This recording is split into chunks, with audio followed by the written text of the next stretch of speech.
Hello everyone and welcome to a new stream. How are you doing guys? Today we continue learning our stuff, and I wasn't actually doing nothing recently. I just decided to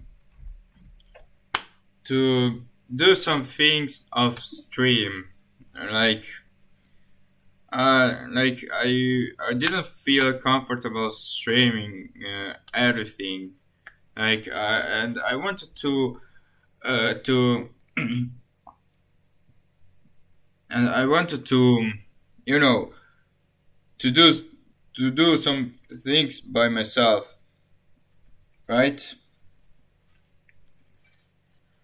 And that's what we are going to do right now. I mean, today we are going to continue doing this part right here.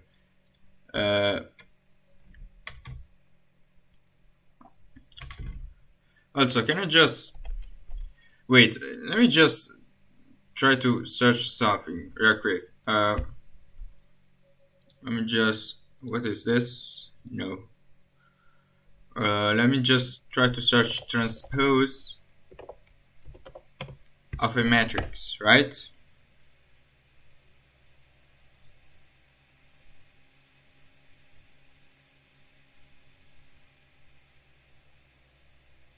Okay, I just realized that it's not like you like when you find the transpose of a matrix. I thought you kind of rotate that matrix, but actually not. You're not rotating it. You're actually reflecting the diagonal, right? That's the transpose. Yeah, that's basically it. So the thing that we should do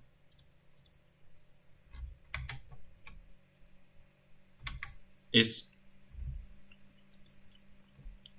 we should find the inverse of a matrix, right?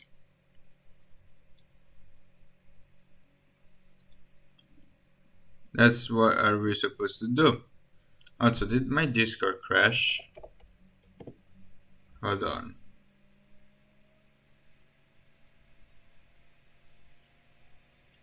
My Discord just crashed. That's great. Why did it crash? And it's not even starting. Like I get a black screen. Don't know. I don't know what's going on. It just black.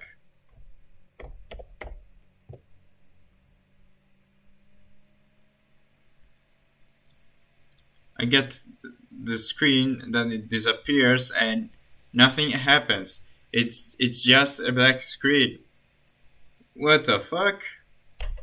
Anyway, let's focus on our library, on our C matrix library. And its linear algebra is really cool. Like there are many things. Like you have like it's like having a word. I mean, a word with some objects, right? You can have a 1D word, a 2D word, a 3D word, even a 4D word. Like you can have as many as dimensions you want.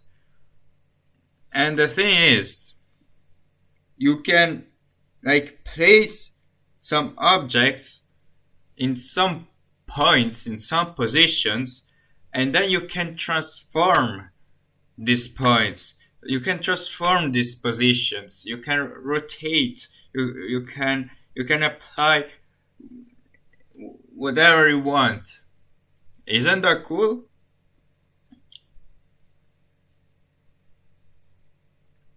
It's you like linear algebra allows you to do that with matrix transformations. This is it cannot connect to Discord, so that means it's a fucking fake screen. So let me just hold on. Let me try to shut down. Oh, look at that.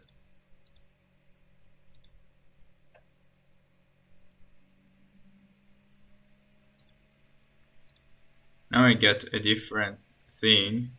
It's always a black screen. I really don't know what the fuck is wrong. But anyway,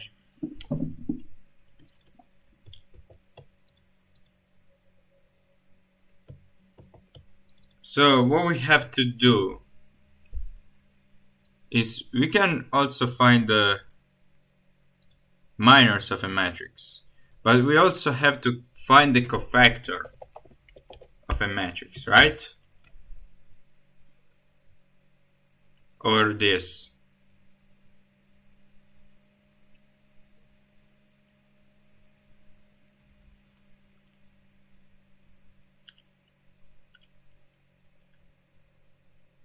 Okay, the edge you get, this is the function edge you get, is the transpose of the cofactor matrix. And we have the Laplace formula. Is this the Laplace formula? Yes, it is. And we to find the cofactor, right? It's element multiplied by the cofactor. And the cofactor, what is M? Okay, this is M. Okay, that's really simple. So the cofactor is just a minor with the sign applied, right?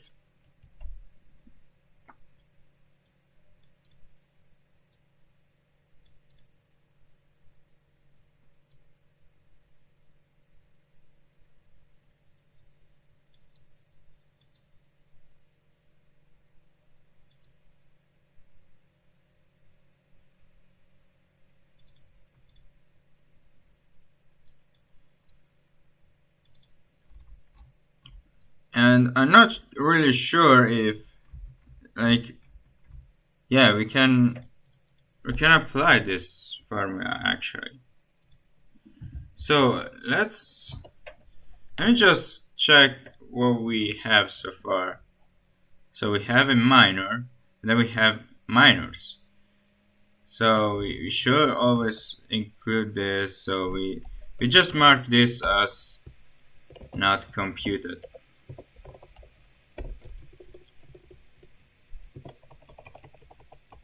Yeah. I will use this language to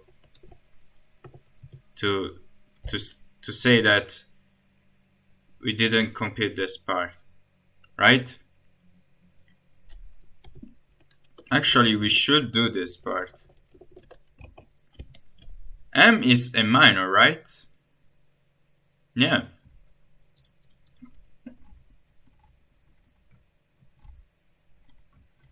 So a cofactor is an expansion, okay? But in this function, let me just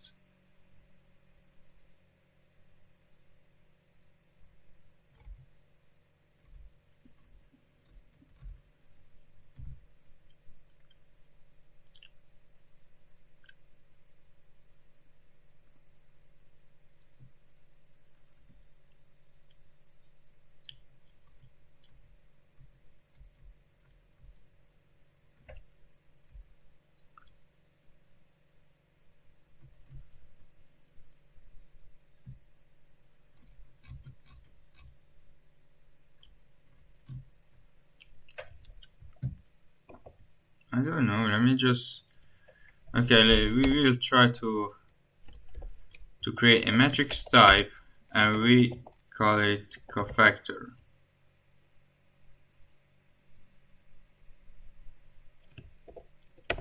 Magic cofactors or cofactor. Probably cofactor matrix. Yeah, probably. And that's the matrix, right? So when we apply the cofactor,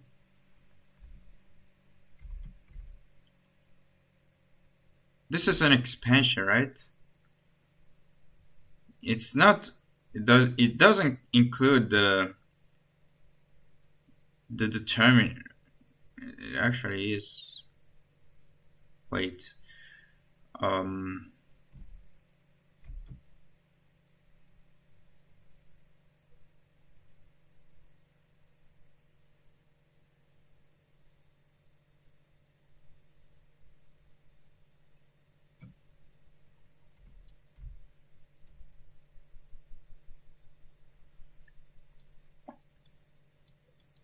We also have the Cramer's rule.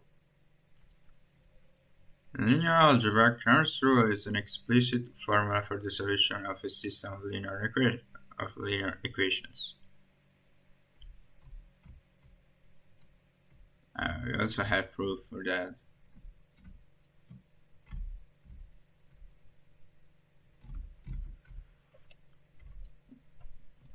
Hmm.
Oh, we also have the name comatrix. I like that name. Let's call it. Let's call it comatrix.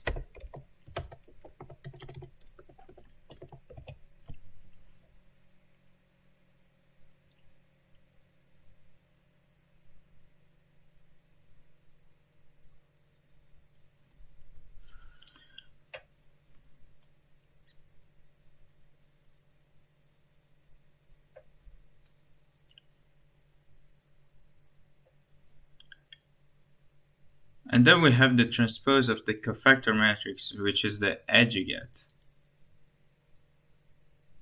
And I don't know, like I feel like it's a ring, right? So I feel like um. So let me just okay. Let me just remove this. So I feel like we have a ring structure. Like this is the adjugate, right? But to compute the adjugate, we have to compute the cofactor, right? And to compute the comatrix, we have to find the minors.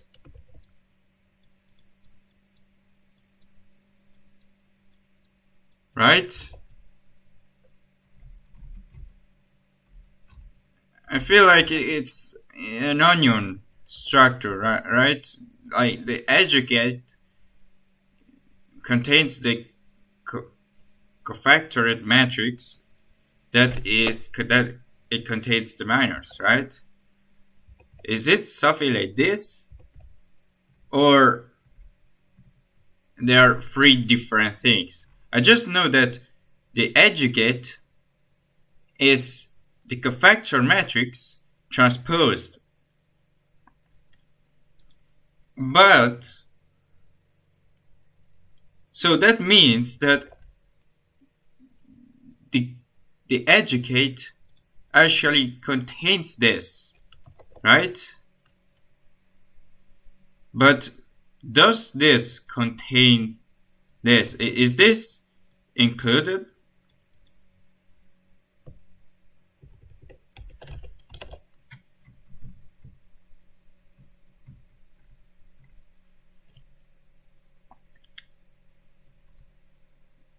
So we know that we have the minors, right? That's the minors. We have the minors. But we can, find the okay. I think the cofactor is actually, yeah, that's the minors matrix. That's the minors matrix. So it's an onion structure. Look at this. M stands for minors, right? Because it's defined right here. Look at this. Here we have.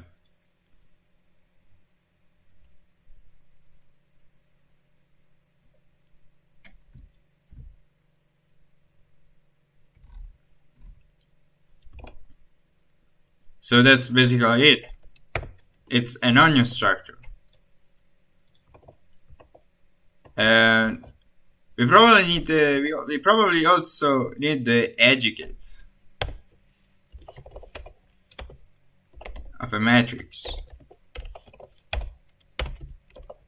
right? And this is the educate matrix. And if we multiply this, we get the determinant of that matrix multiplied by the identity. Honestly, that doesn't make any sense, because the identity matrix. Oh wait, yeah, it does make sense. So we should get the determinant of A, right, with the fucking diagonal, in the fucking diagonal, right?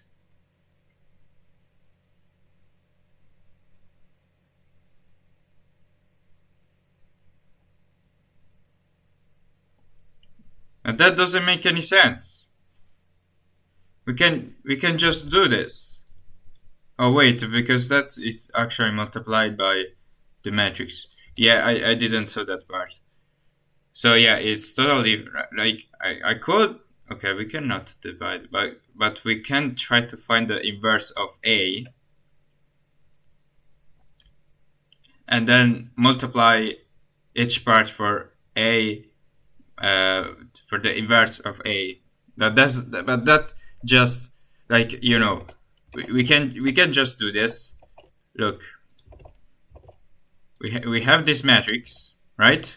Then we have the educate like this of A equals the determinant of A multiplied by the identity of the matrix. We can just multiply this part, let me just write it like this. So we have A minus 1 and A minus 1 right here, right? And then we can get rid of this. And we can find the educate like that. But will be a long process actually, right?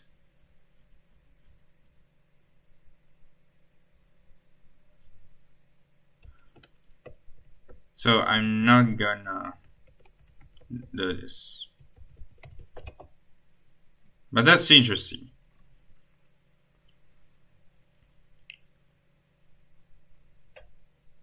It clearly states right here that the adjugate of A is the transpose of the cofactor matrix.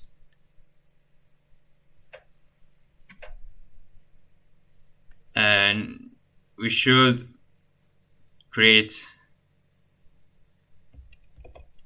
a transpose for a matrix. We should also create a transpose function, right? Should we allocate memory? Probably not. So to do that, we should also create a matrix, okay? We call it transpose, or just trans matrix. Transpose.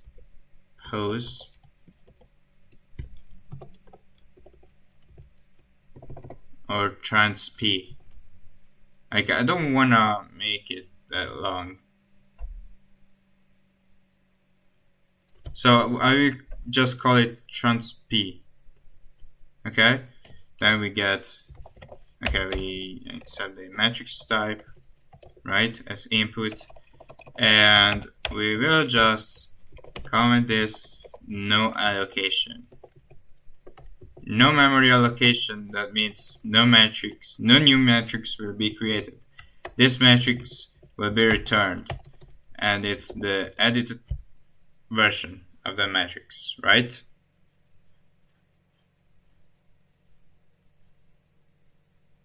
Cool.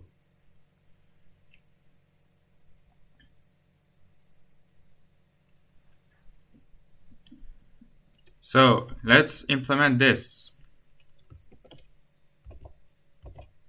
Let me just try. We have the pivot, right? Oh god, we have the pivot right here. Okay, this is where I implemented this. Now we are going to implement this function right here. So it's just switch I and J, like the columns and the rows. It's really easy to do that. So first thing, oh god, if mat is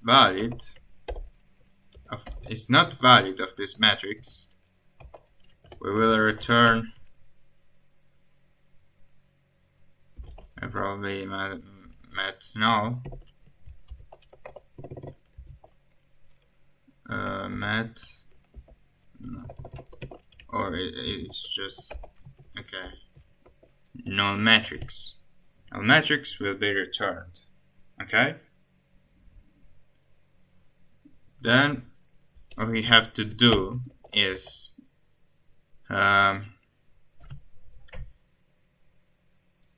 okay, that's just transpose matrix. So the diagonal stays in place, right?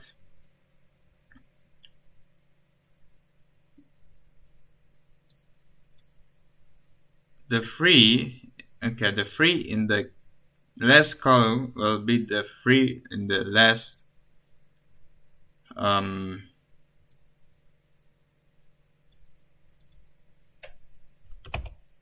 row. So what do we need right now? Well, we probably need a for loop, right? It's size ti equals 0, wait. Then we have I matrix dot rows I plus plus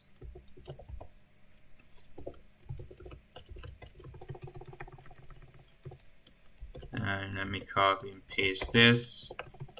We have J like this, hold on, columns like this, right?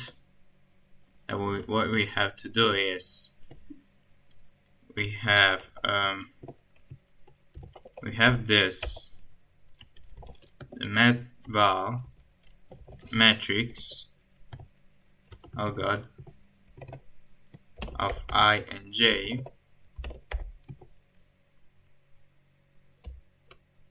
Actually, we're just supposed to iterate from this point and this, so we don't really need to iterate for every single matrix, for every single cell of the matrix, I mean, right?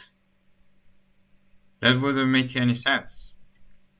So I will just do this. So I will begin from that's actually the column, right? Then I will begin from I plus 1 or 1 plus I, because every time you increment the row, the column will be shifted on the right place, right? So we have J equals 1, then we have J equals 1 plus the row, it is 1. Actually it is 2, so it will go to the right cell, right? And I is already 1, so we don't even need to switch. And then we can just, okay, the thing is, we also have to store a temporary value for it. So let's create a mat cell. We will call it T, and the value will be mat val of matrix I and J, like this. Then we will assign this to J and I, like this. And finally, we assign mat val, like this, matrix J and I to the temporary value. And finally, we will return, oh god, we will return the matrix, like this, right? That's basically how it works.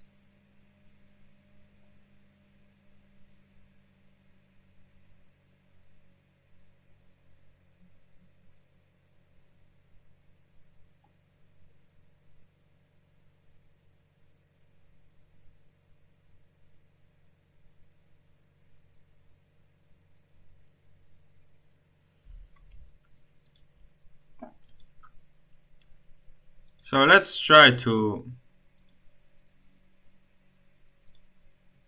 okay, let me just try to compile and execute this. So we have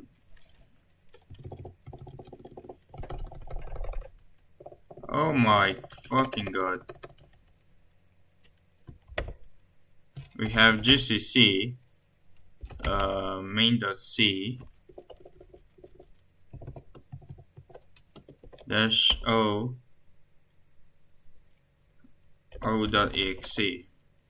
Actually, we also have mat.c.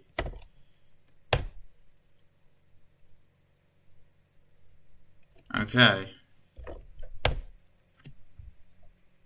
This should be okay. Let's get rid of this. Let's get rid of this. Okay. And what the hell? All right. Um,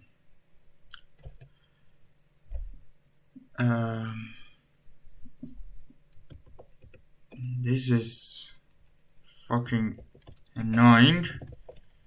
Let me just comment everything out here. And finally, let's work on the values. Right, from here. So we don't need the Gaussian elimination. Go away. The same thing, we don't need this anymore. And here we are. We have the matrix. Let's try to compile this and run. And we have it. Now let's try to print.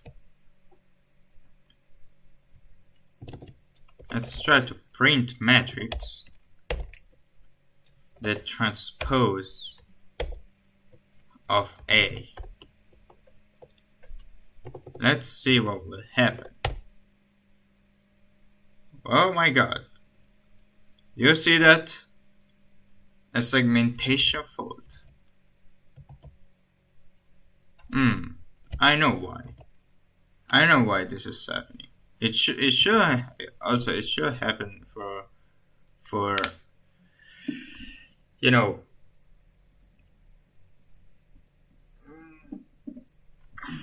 for matrices like this, because it's a square matrix. So okay, the thing you should do is you should actually allocate memory, because it will return a completely different matrix with another dimension. So let me just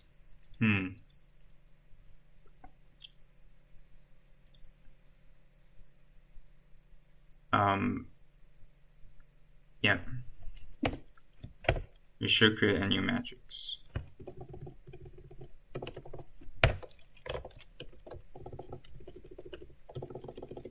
So let's create a new matrix then.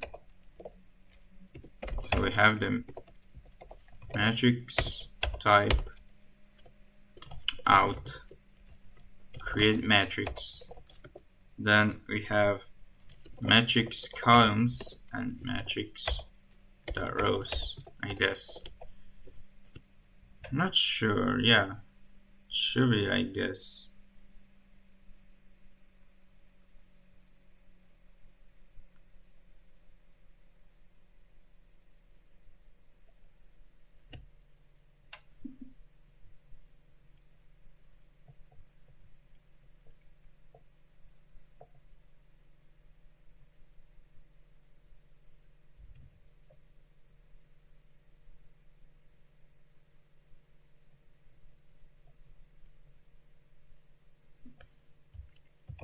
Right?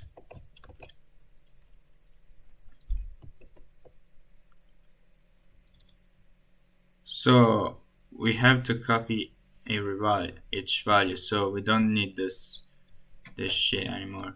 And I found out why this actually crashes. Let's try again.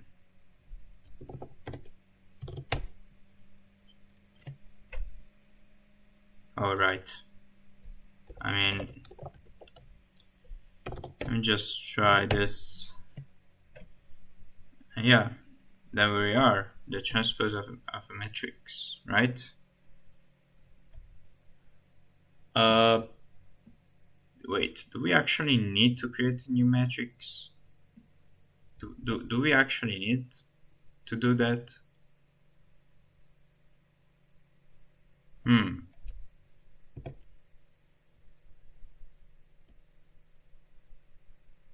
Fact is,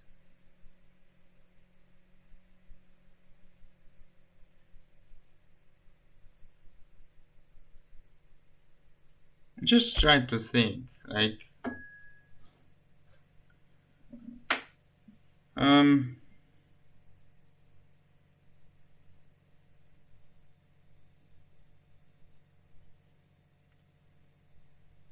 like it definitely is supposed to be a square matrix. That's true.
What would be the best way to do that?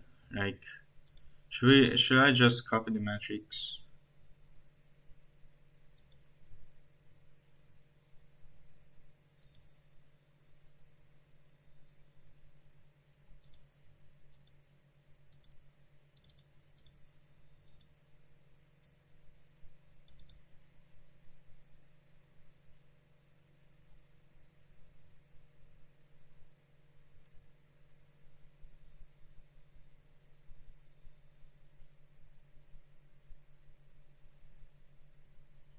Yeah, I think it would be the best way to do that. So I will get rid of this, and oh god, and I will return out, right? And I will just copy the entire matrix laterally. So we don't need this, and we have this part right here, and we have to assign this. Probably we don't even need this anymore. Like, let's create this from scratch. So we have to assign the new matrix the values j and I, this values, right? I and j. Let's see if that. Yeah, that's correct. We literally transpose the matrix. So the diagonal is equals, right? And then, yeah, yeah. I think this is the simplest way to do that. Like, we don't actually need to do anything else. And this actually allocates memory because this creates a new matrix.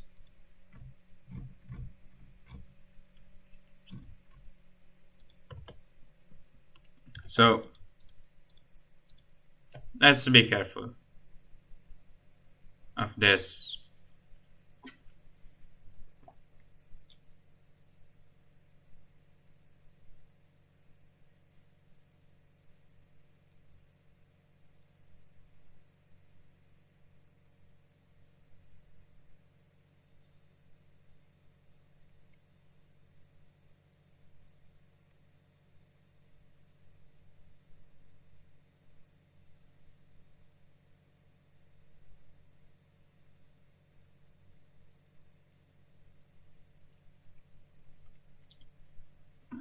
Okay.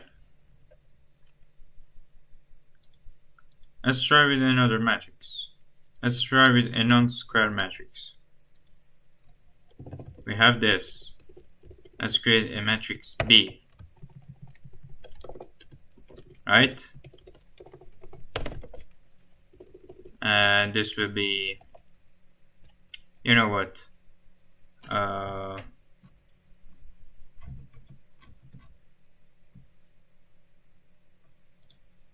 let's make this example, right? We have this. So this is a 1, 2, 3, 4, 5 by 3. Let's set the matrix. We set the matrix B, right? And then we have each individual cell. Like we have 1, 4, 3, 8, 2, 6, 7, 8, 3, 4, 9, 6, and then 7, 8, 1. Let's print the matrix B, and then we create a new matrix BT. That means transpose, right? And then we assign it to trans P of B, and then we will print that out.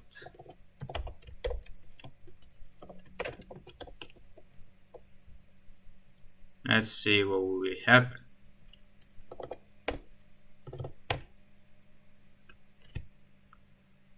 This should be the same.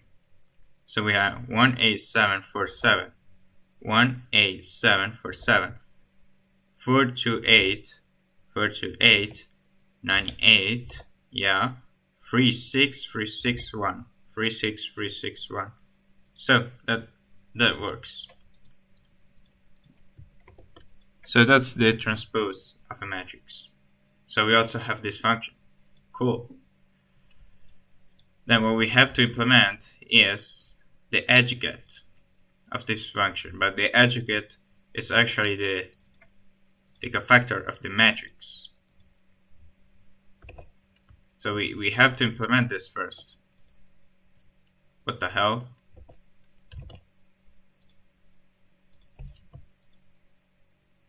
Oh, wait. Just go here.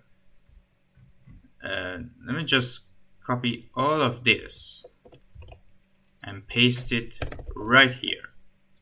So we have the first part, and we have second part, and we have the third part, right? All of this.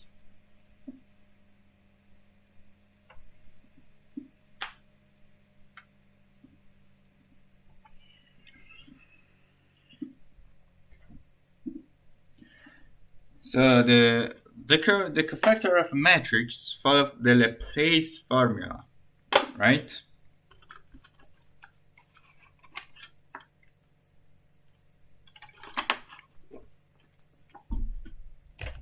And the Laplace formula is something like this. We have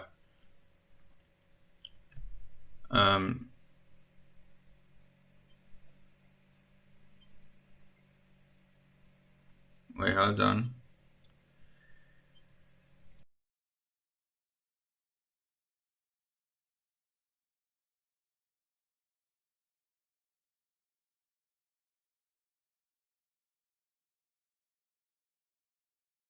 Okay, never mind, that was a spam. Fuck that shit. So we have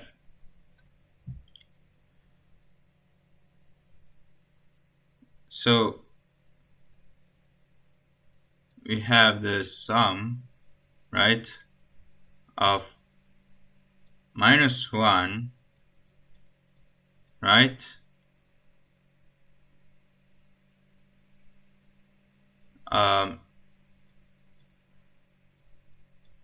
and this I plus j, right? Why did I put the fucking hat here? multiplied by the minors of I and J.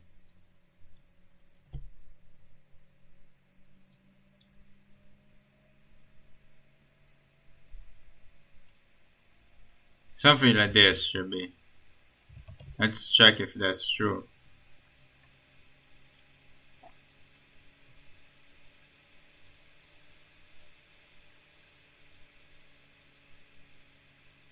Yeah.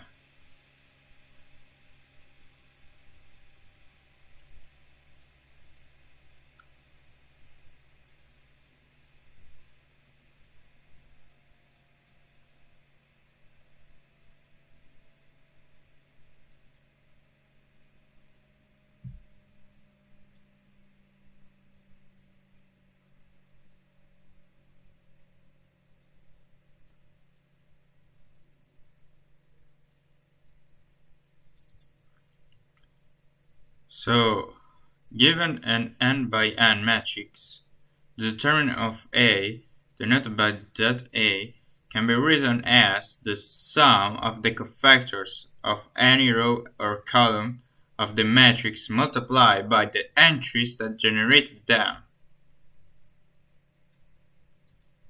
So this is, in the other words, defining the cofactor ij. So this is the cofactor. The summation is to find the determinant, right? Let's get rid of this shit. To find the actual cofactor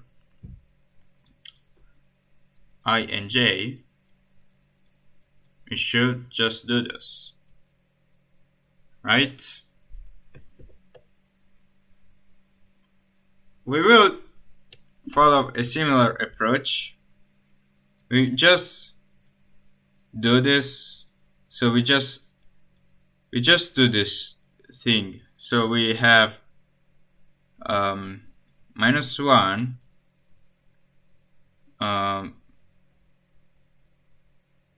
probably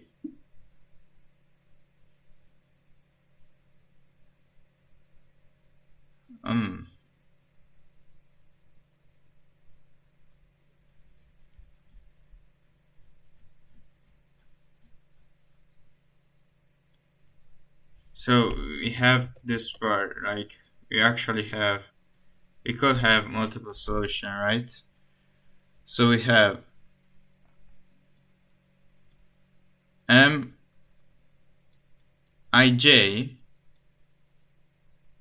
if I plus j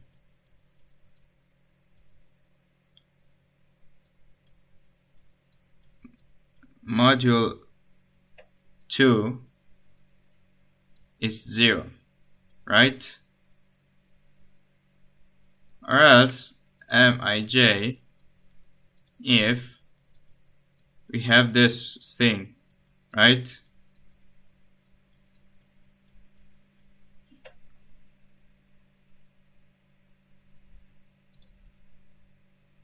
We should pay attention for this exclamation mark.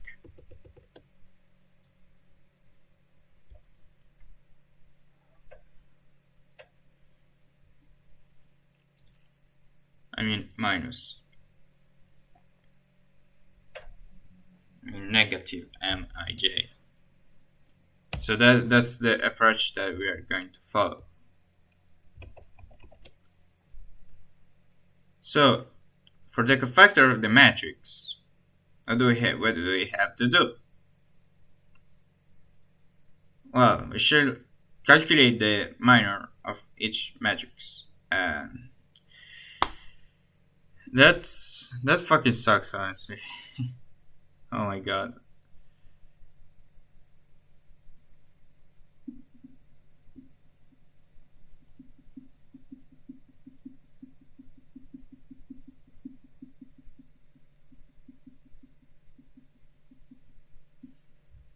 Should implement this function first.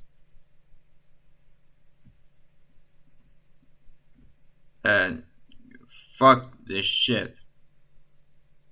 Oh, so this is the transpose of a matrix, so we can just get rid of this.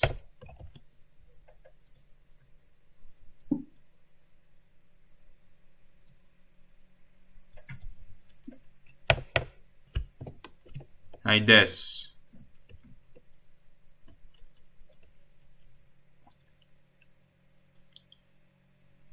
So what we have to do, we have I and J, right?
So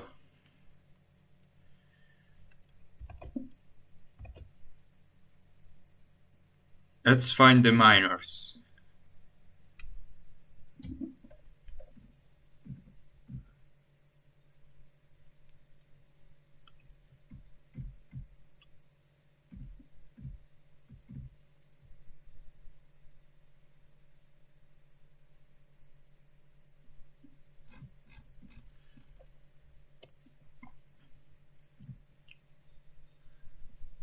Okay, so we have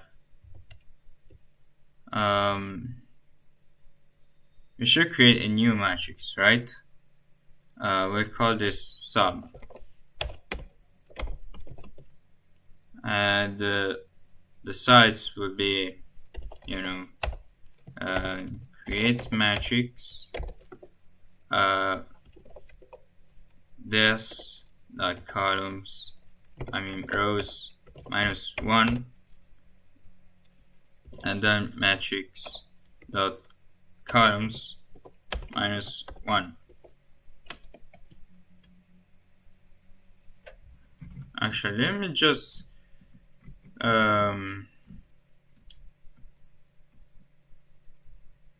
get this part.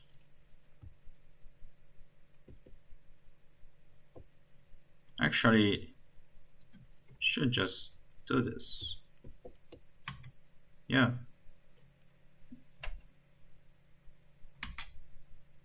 That's probably what I should do.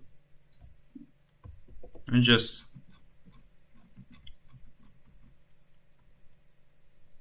copy and paste this.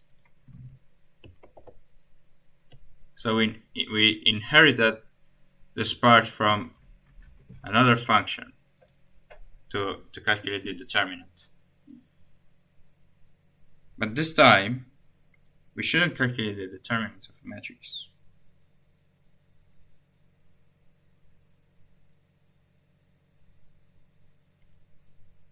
You should simply find the determinant of each entry, right?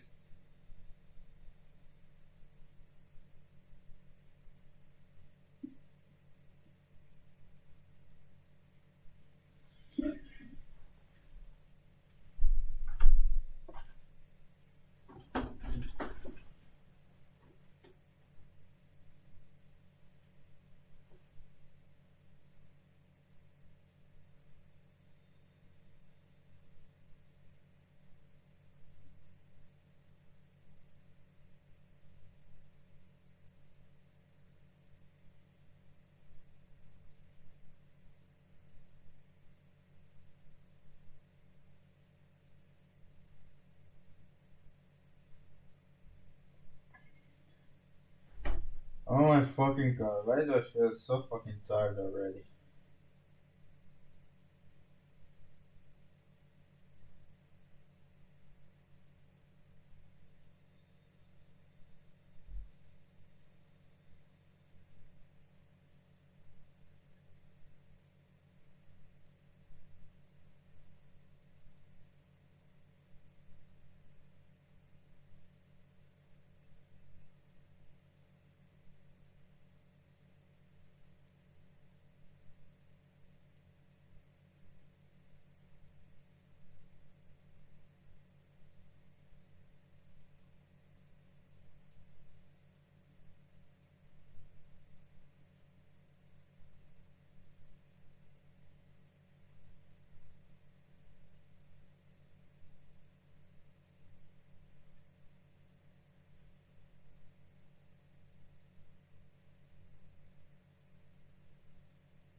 So,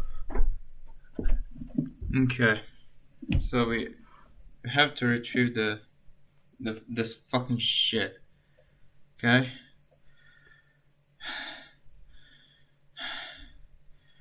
Oh my god. I don't. So.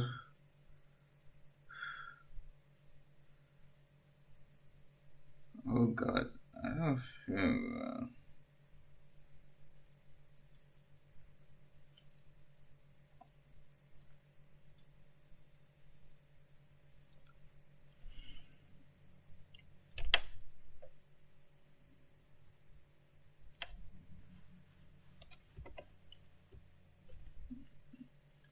Wait, let me just check something right here. So. I just.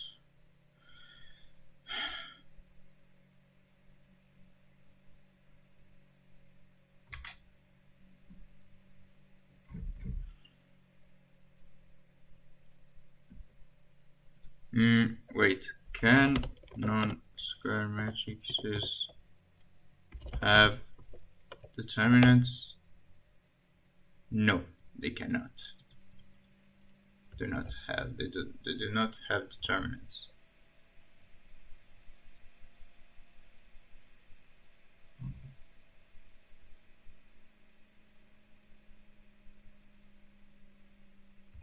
Oh, that's interesting.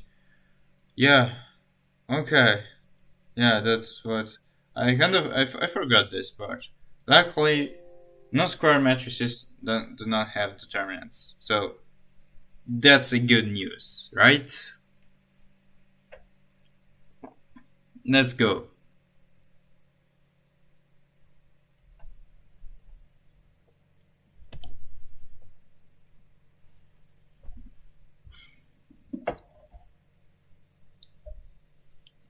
Then after we did this little check, we should compute every operation, right? Right. So the minimum is supposed to be 3 by 3, 3 by 3 matrix, right? So, oh my god, why do I feel so fucking? Oh my god. Okay. So we have H. Then we have I and J.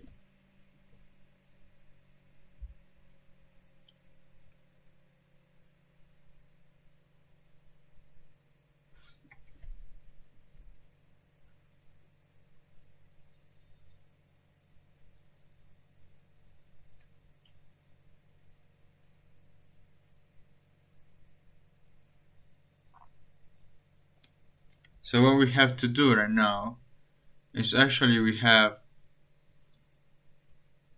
um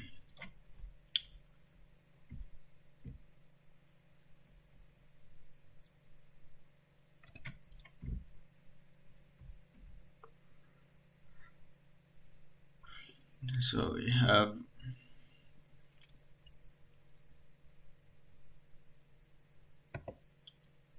get rid of this bar right here.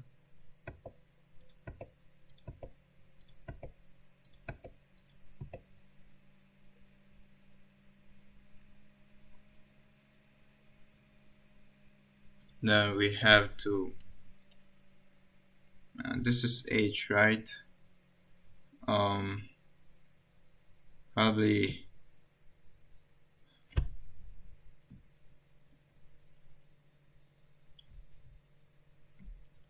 oh my god. We'll just call this II and JJ. Yeah, that's what I'm going to do.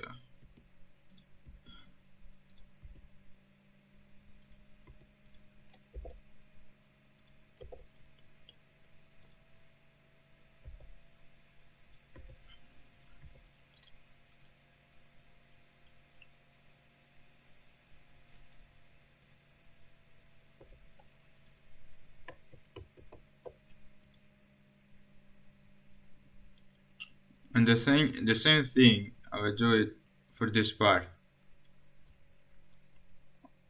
And do the same thing for this part right here.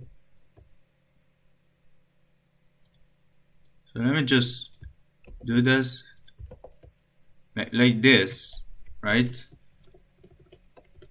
And then we have II, and then that should be something like this. Oh my fucking god.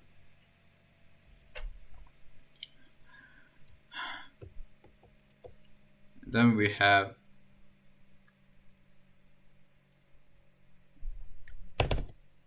to return the determinant of this submatrix, like this. But before that, let's just print the fucking matrix, right? Let's print this.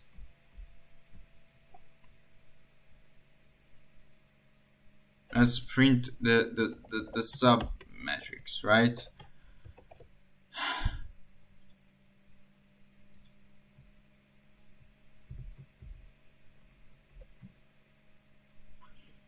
So what we have A, okay? Let's get rid of the second element and let's see how it goes. So it should be, let me try to write everything here. So we have 1, 0, then we have 4, then we have 2, then we have 1, then 2, then 6, 2, 0, 8, 8, 2, 1, 9, 4, like this. Then we have I and J. Okay, so in this case, you should get this type of matrix, right? Let's find out. Is that true? Let's find out. So let's test this. So let's printf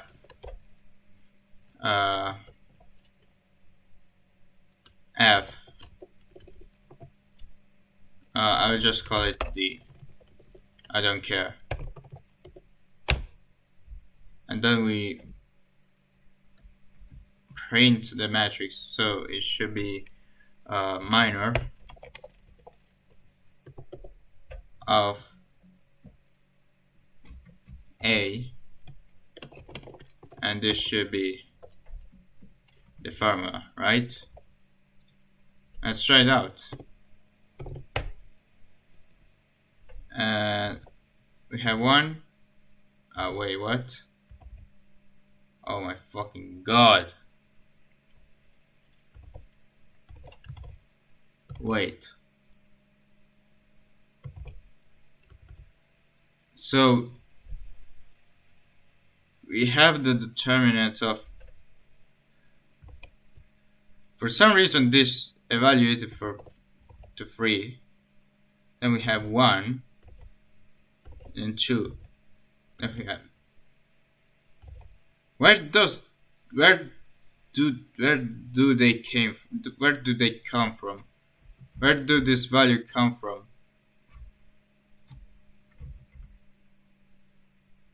It should be,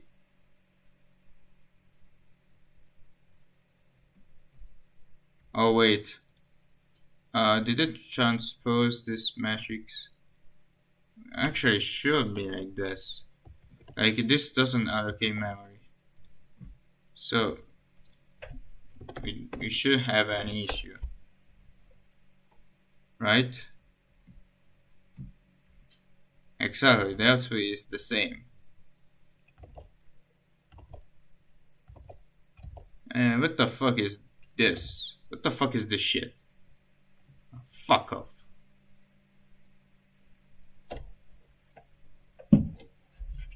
Jesus fucking Christ.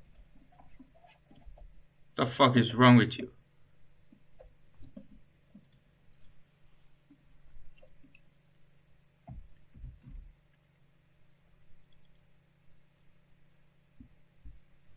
Where do these values come from?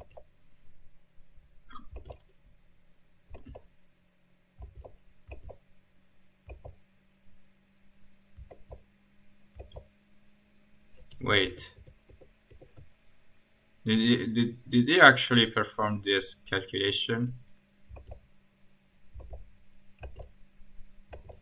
But still. Or this.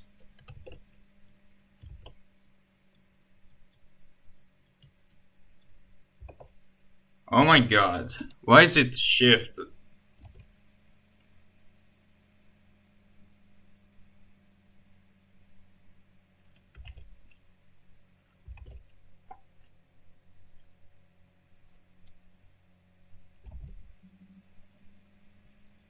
Why is it shifted?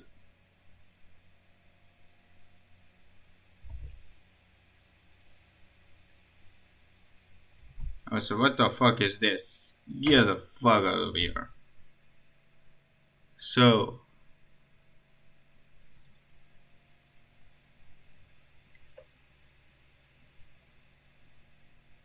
let's try this way.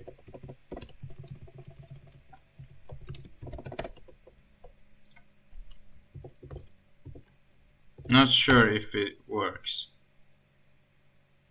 Oh, actually, wait. Did we get the actual values? So the determinant is -4. Not sure, but it looks like 142, 288, 294. Yeah, we got the right values. Fantastic.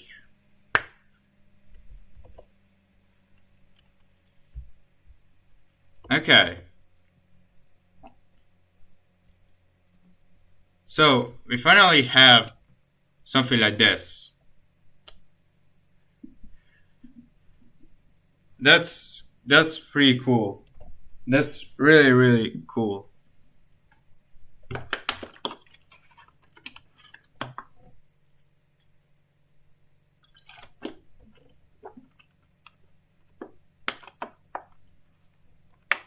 Yeah, I know it looks weird, but I had to find something to distinguish this value and this. And yeah, I know it's not that great, but at least we have something, right?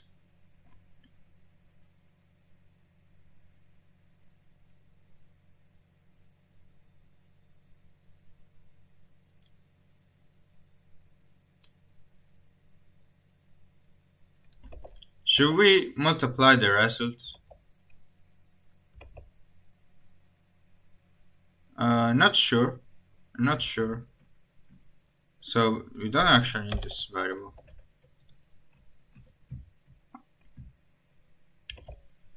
Let's try to watch the YouTube video that explains it. So we have. So what we have. Um,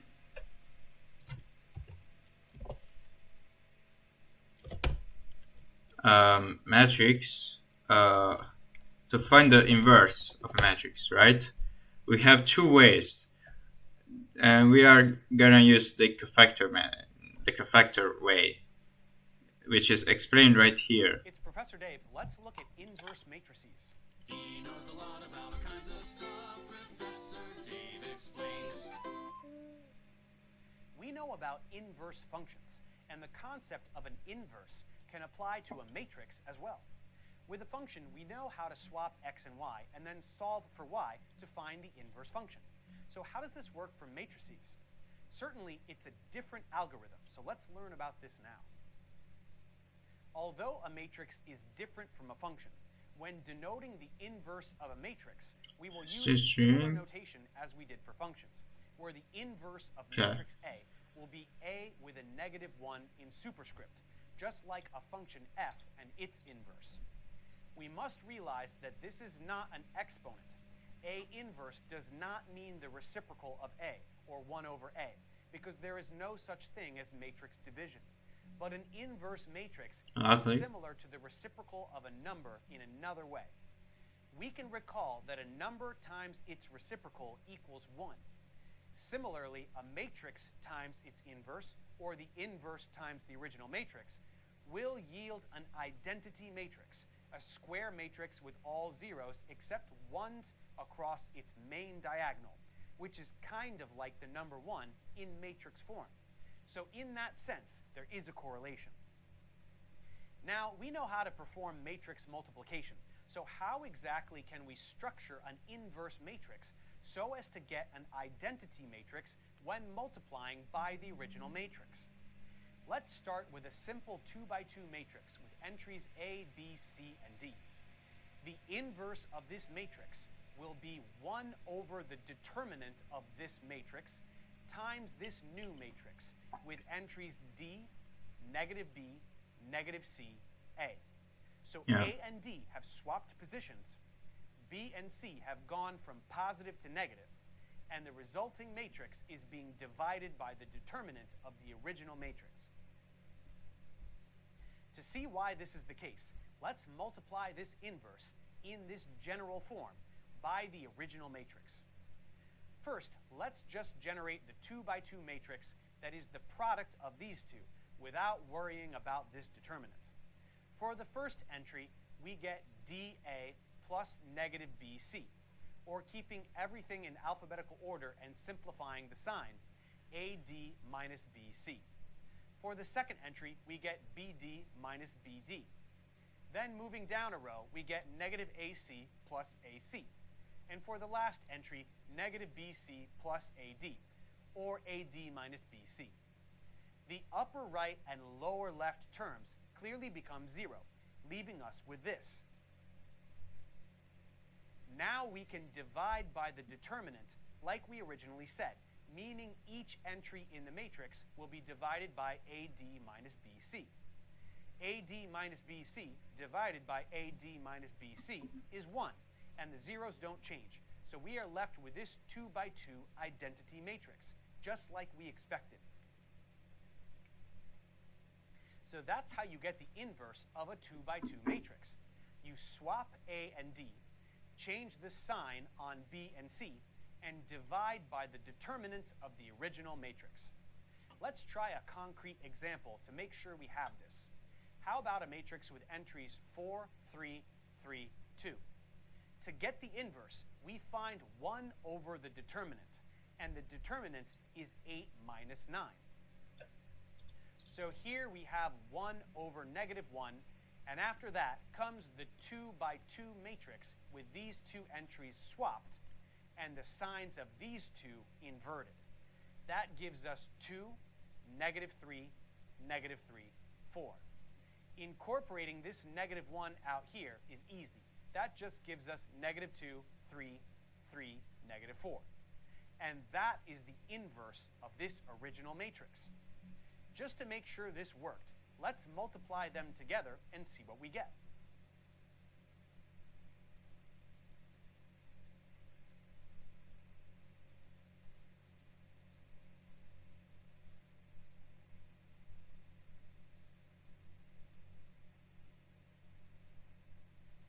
We do get the identity matrix, so we know our answer was correct. So what do we need inverse matrices for? Well, as we said earlier, there is no such thing as matrix division, so we can use this technique to solve equations with matrices where division would be necessary from an algebraic standpoint. If we have matrices x, a, and b, where x times a equals b, and we want to solve for x, we can't divide both sides by matrix A. Instead, we can multiply both sides by A inverse. On the left side of the equation, A times A inverse will give us the identity matrix, which we can essentially treat like the number 1 and just get rid of it. And on the right side of the equation, we have a product of two matrices that we can compute, which will be equal to x. Of course, this assumes that the dimensions of these matrices are such that the product can be calculated. Otherwise, this will not work. Don't forget that matrix multiplication is not commutative. So wherever we place A inverse on one side, we have to place it the same way on the other side. So in this case, as the rightmost entry on each side. If the original equation was A times x equals b, we would have to place A inverse all the way on the left, because A inverse times A should also equal the identity matrix, in which case the right side must be A inverse times B and not B times A inverse. In addition, when taking the inverse of a product of matrices, like the quantity B times A inverse, we get A inverse times B inverse in that order. We should also note that not inverse in that order. Wait, I didn't notice that B and A swap positions. So yeah, let me just check the book. So we have it right here, and A plus B, oh, A times B. Oh, that's true. I didn't notice that. Yeah, AB, it's BA. It is right there.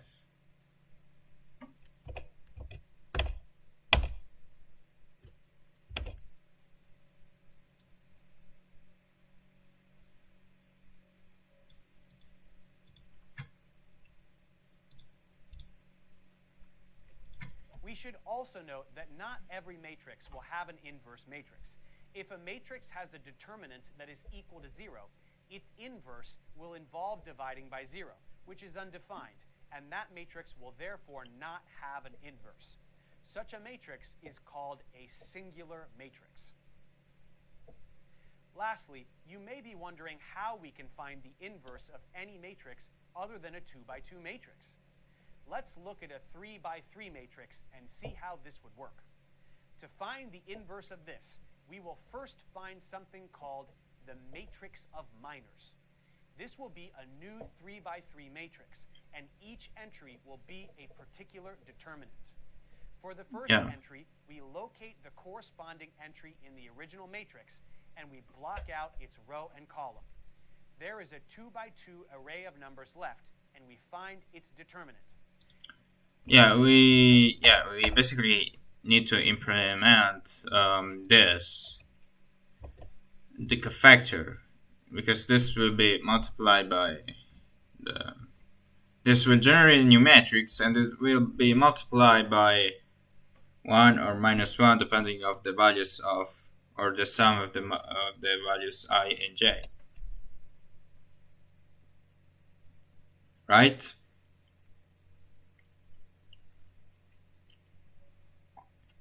So to do that, let's create a new matrix, right? And I will call it com, and we create matrix like this.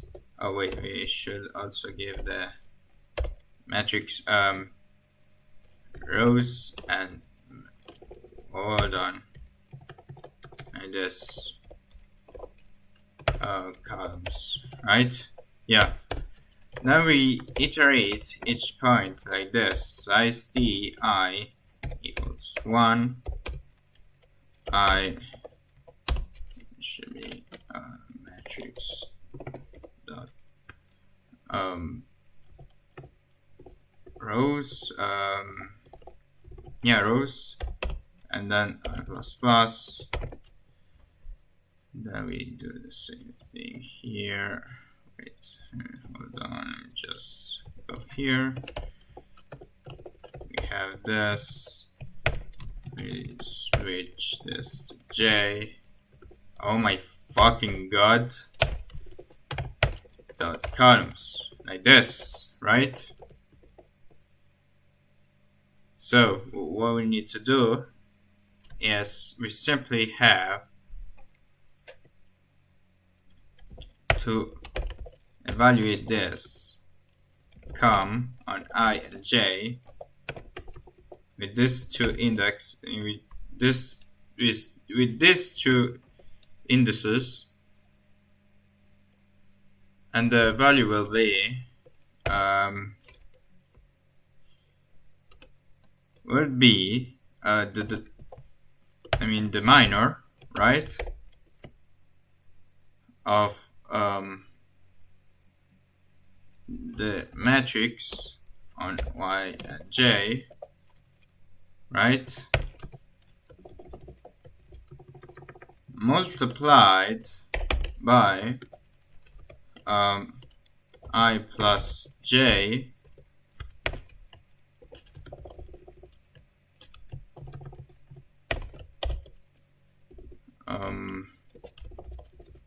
should be like that, right? If this is 0, it's multiplied by 1, or else it will be multiplied by -1, right? And then we return com.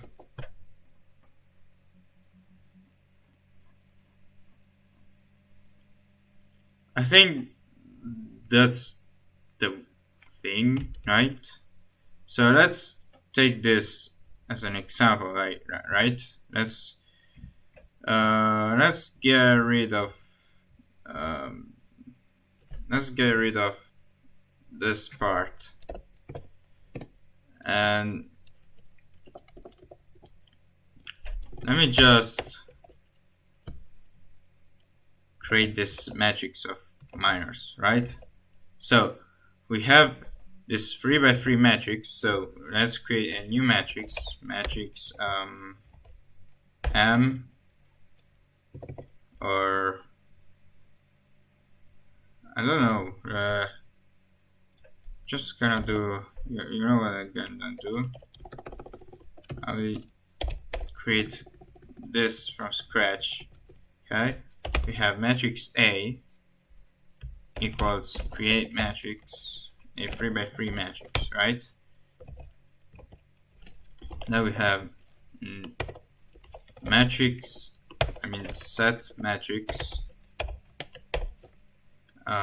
A. Then we have this matrix, we have these values. We have 1, 2, 3. Then we have 0, 1, 4, 5, 6, 0. Right? So let's try to, we have matrix CA, I will call it CA, and then we will calculate the cofactor of A,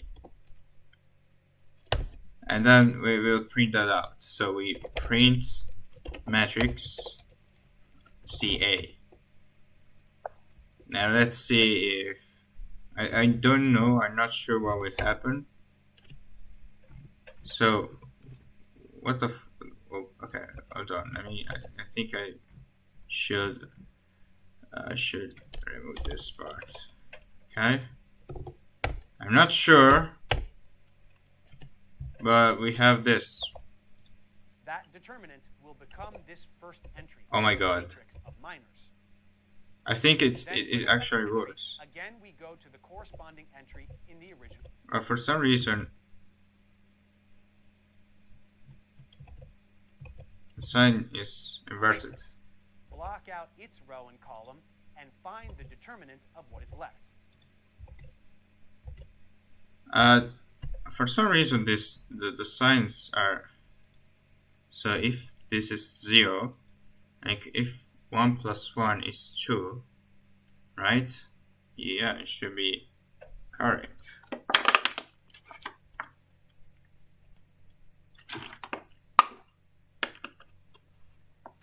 Actually, 0 means false, so it should be the opposite way, like this. But oh my god, this actually works. We continue doing this for every single entry until we have completed our matrix of minors. Unfortunately, that was just step 1. Now for Okay. step 2, we use our matrix of minors to generate a matrix of cofactors. This isn't too hard. We just have to apply Okay. a checkerboard of plus and minuses to get the right sign on each term. The corner entries and the central entry will remain as they are. And the other 4 entries will have their signs inverted. Oh my gosh, everything works. Isn't that cool? Then step 3 is to find the adjugate, or the adjoint. This involves reflecting all the entries across the diagonal. The diagonal stays as it is, but the... Okay.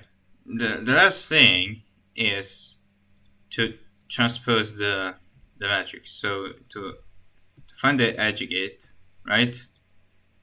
We just need to transpose the matrix, and that's the easiest thing ever. This function it generally takes this part, right, and it transposes. So if we want to find the adjugate, right, we call it the cofactor of the matrix, right? You simply do this.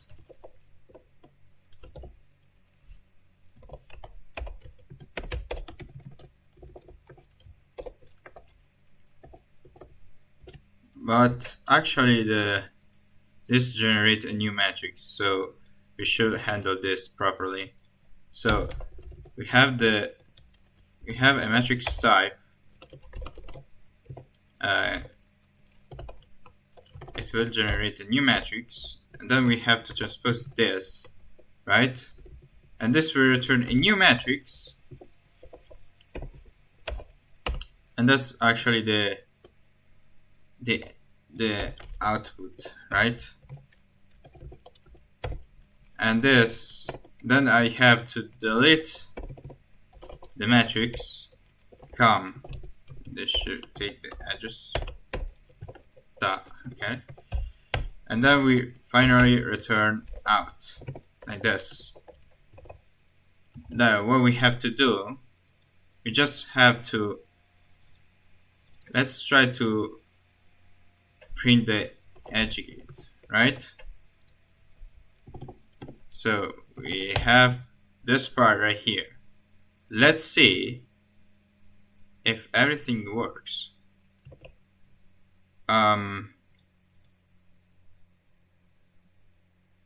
Wait, there is something wrong right here.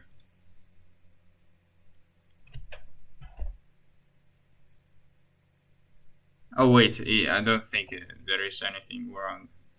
Let's check the results. Other terms are reflected, so these 2 swap, these 2 corners swap, and these 2 swap. Oh my gosh, everything works so far. Finally, the last step involves dividing by the determinant of the whole original 3 by 3 matrix. which won't seem so hard after doing that whole business with the matrix of minors. We just have this first entry times the determinant of this 2x2 matrix minus the second entry times the determinant of this 2x2 matrix plus the third entry times the determinant of this 2x2 matrix.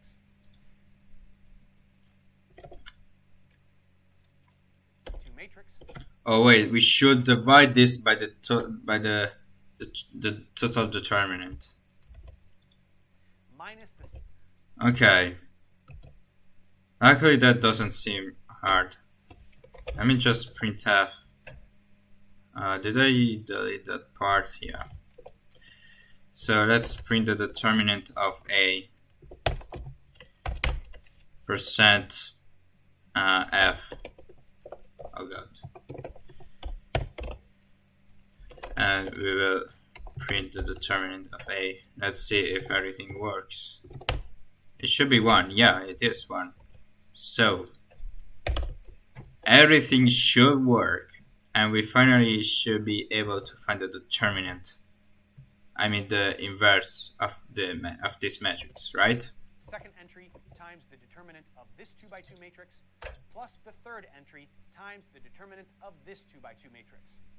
Whatever we get, we divide the last matrix we had by this value, meaning we divide every entry in the matrix by that value. And that's what we are left with for the inverse of the original 3x3 matrix. Okay. So the inverse actually allocates memory.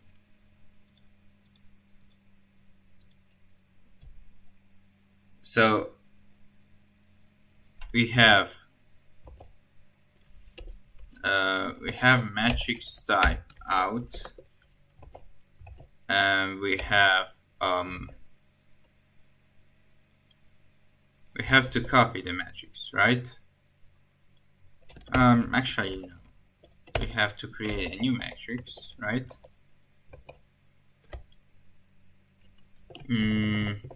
Wait, should we actually allocate memory?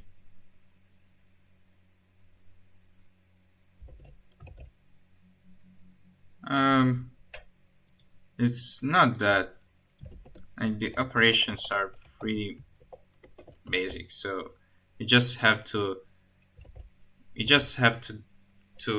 get the determinant, okay? So before we do everything, we should check if is valid, if this matrix is valid, and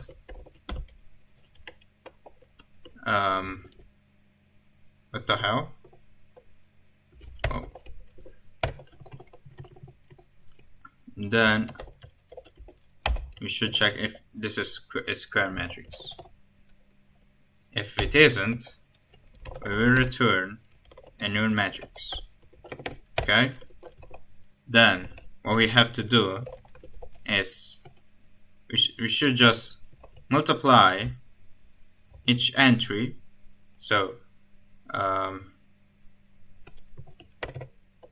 we store the determinant,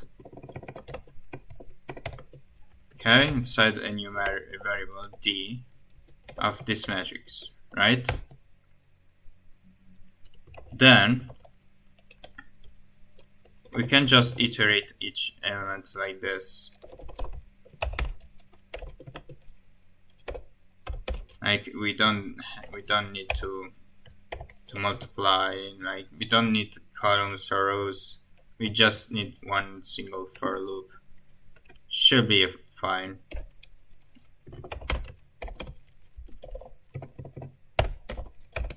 Like this. Hold on, I forgot to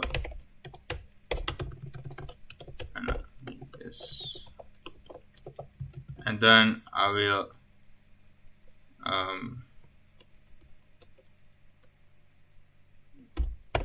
just get the data. The data of I equals this multiply by d, and that's pretty much it. And then we return the matrix. like this.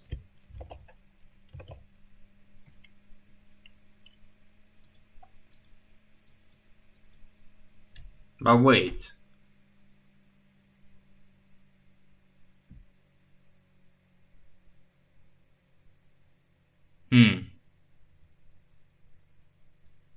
This actually generates a new matrix. So actually, why did I put not computed? Holy shit! So this is computed, right? We have the determinant. Okay.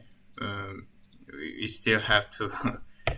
I don't know why I thought that I could just do that. So we will create. We will start the matrix out, and then we get the edge gate of this matrix, right?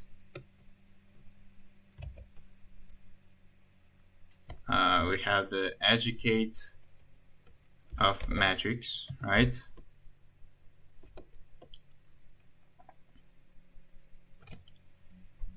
Then we have to multiply this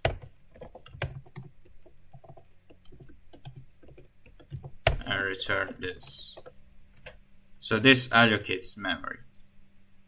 So what we have to do is we finally have the inverse of a matrix. Let's see if that works. Yeah, I mean, it's divided by 1. So to summarize the 4 steps we just took, first we found the matrix of minors going 1 entry at a time. Then we applied the checkerboard pattern of signs to find the matrix of cofactors.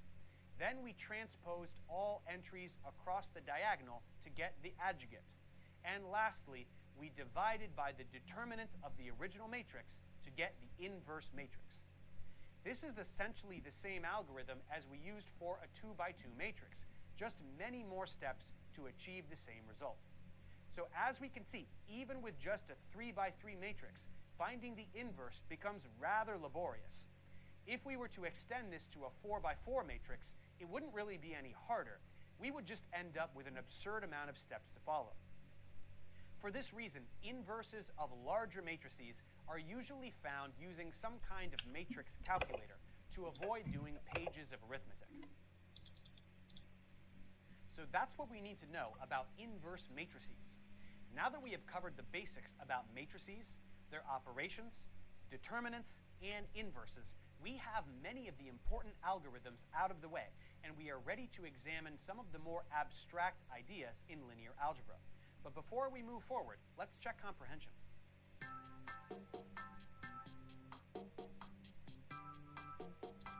So to do that, so what we have to do first.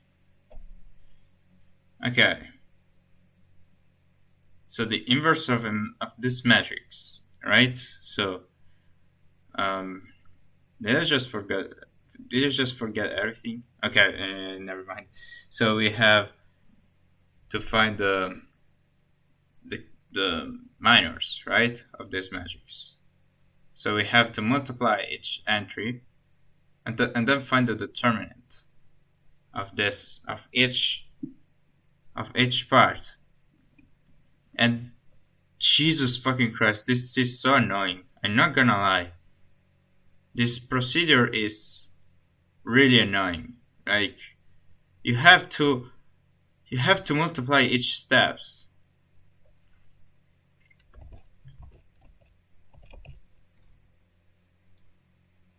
So I'm gonna do it anyway. Don't care. We have 1, 0, minus 3. Then we have 2, minus 2. Then we have 1. Let me write this one properly, okay? Then we have 0, minus 1, and then we have 3, like this. Okay? What do we have to do right now?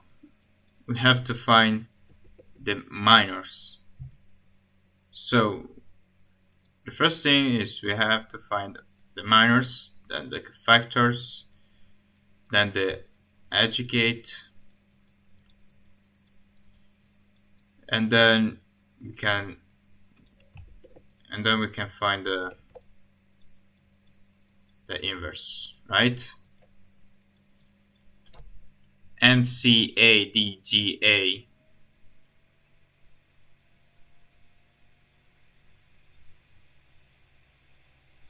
So the first thing to do is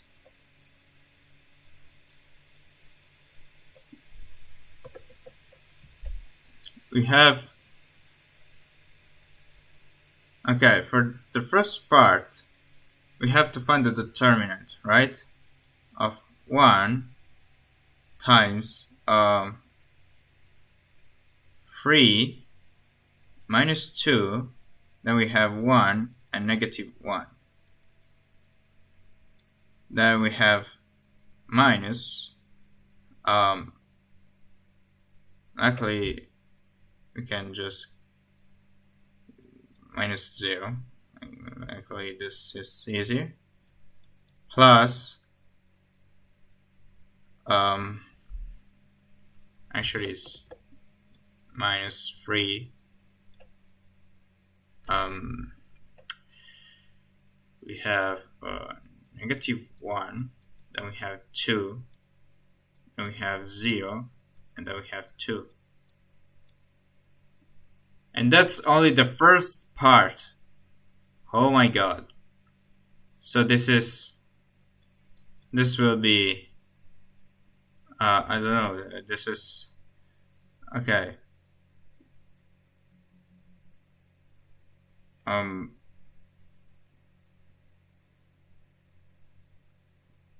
We have to subtract these two values, right? And then multiply it by 1.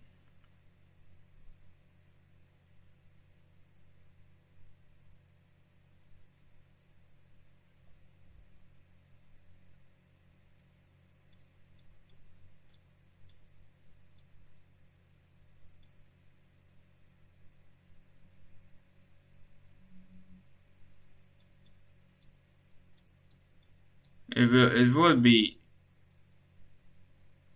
something like this. Oh my gosh, this is terrible.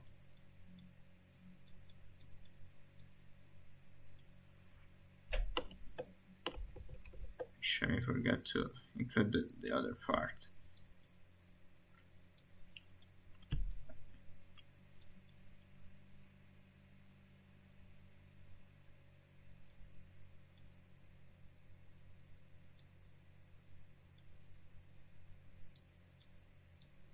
And honestly, why do we have, what the hell? No, this is just a single operation. Oh my god.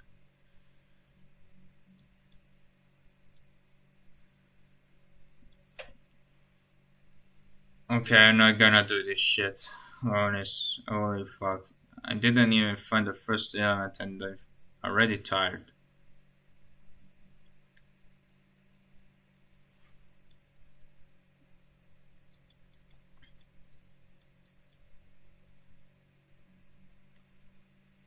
But we have this, and this should be negative 1.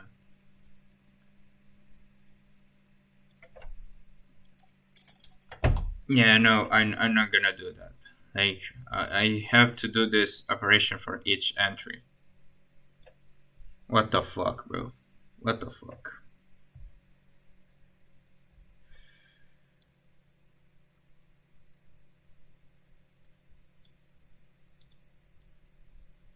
I'm gonna skip this.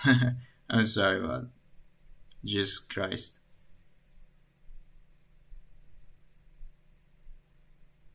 Then we have the Cramer's rule. I'm just curious. What is this? Oh, we also have this video by 3 Blue 1 Brown. Which one should we watch first? I'm gonna watch this video first. Then I will watch for Free Blue and Brown. Or maybe I should, yeah, I should probably watch this video first. Like, I think I should follow the series, right? This is the series of Essence of Linear Algebra, right? Yeah, off stream, I watched this part off stream. And one thing I noticed that the cross products and the determinant of a matrix are related.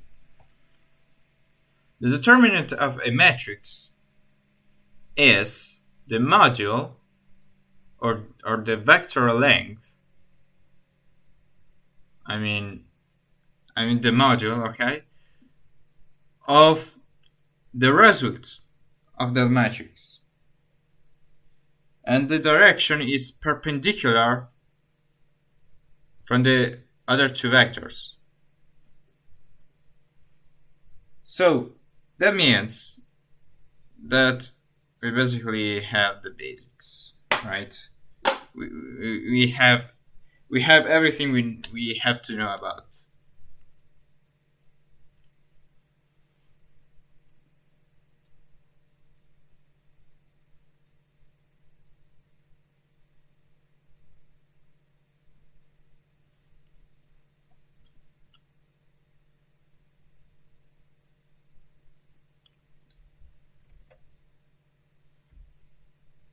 Yeah, I want to...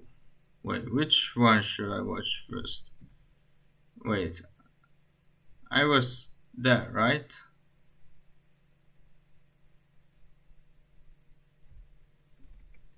Okay, I have to rewatch something, honestly.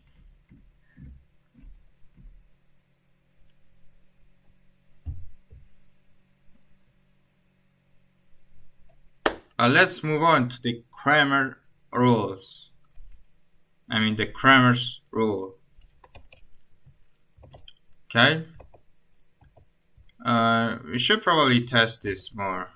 Also, let me do something real quick. So we have this part, okay. So let me get this matrix, right?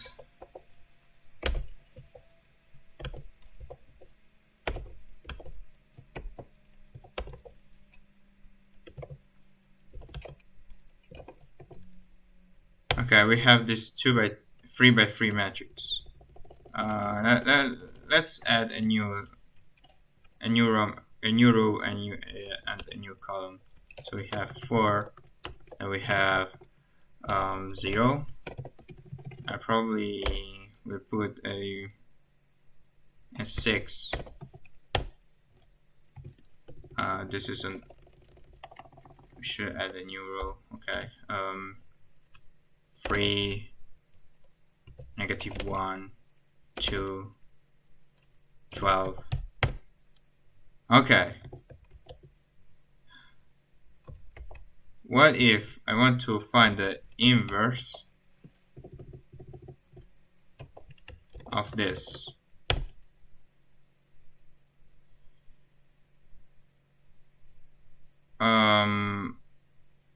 Right. This is weird. Let me just try to normalize something. Yeah, this is much better. Okay. So let's copy and paste this. Okay. So we have this from this matrix. Okay. And just copy this and paste it right here, right? Hold on.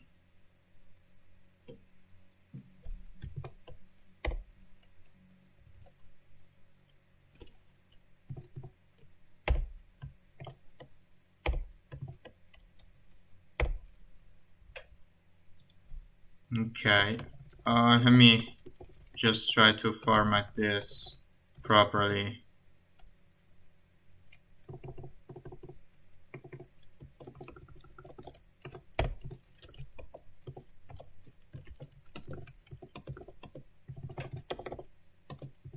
Like this, okay?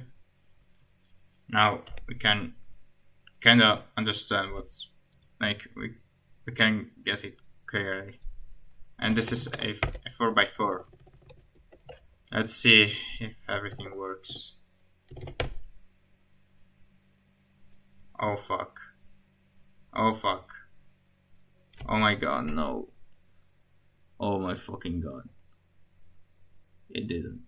It didn't work. Oh, this is painful. This is fucking painful. I don't know what went wrong. But this is really painful. Do we have GDB for this? Yeah, can we run this? We get a segmentation fault. Let's backtrace this, and we have invert matrix. Okay. It doesn't tell me anything. Like what?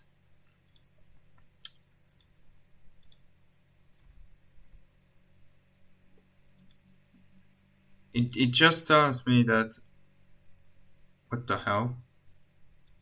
Wait, what the fuck is this? Why do I have 9? What? Wait. Let me just wait. Yeah. Oh my god, no.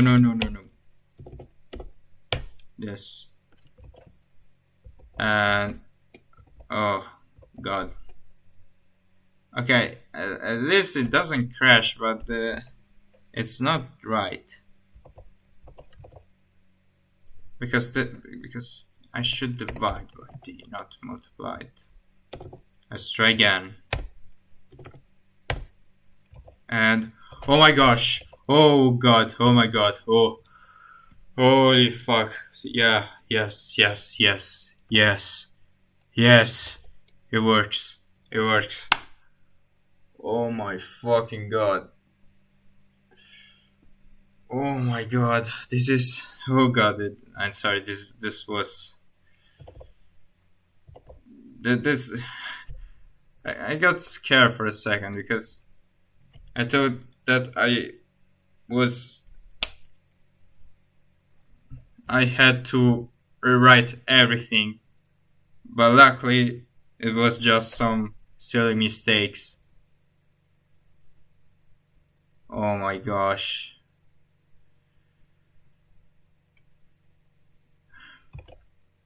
I'm sorry, this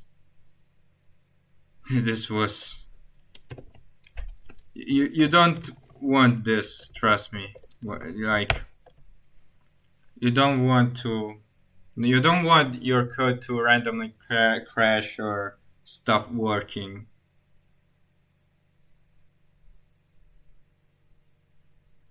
So okay, let's print this. Oh wait, let's print the multiplication of A and B. I mean A and CA. Let's see what we get. It should be an identity, and it should be a 4x4 identity matrix. Let's see if that's true. And here we go. Look at this. For some reason, probably floating errors or things like that, we have -0. Okay, that's fine. That's completely fine. But yeah, we get this part. Look at this. Let's ignore the. Oh my fucking god! Why do we get -0? Holy fuck! I fucking hate floating errors. Sometimes they are fucking annoying, but yeah, it's just 0, okay?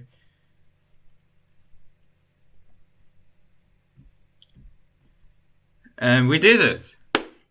We finally create a function to invert our matrix. We did it. We created this. How cool is that? We still have to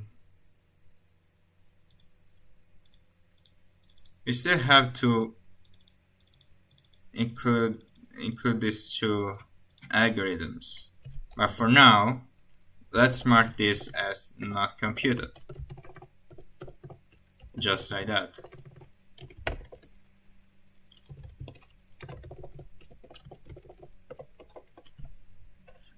For this one, actually this one is pretty easy. I just have to create a new matrix and assign it a minor for each. So, like, it's pretty useless, and for now I won't compute this, but it's really easy to implement, luckily.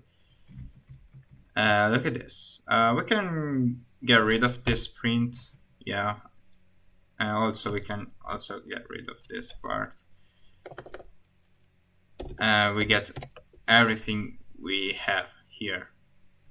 So we still have to implement this part, and we also have to implement this part, of course, because we still don't have it. But look at this. Isn't that cool?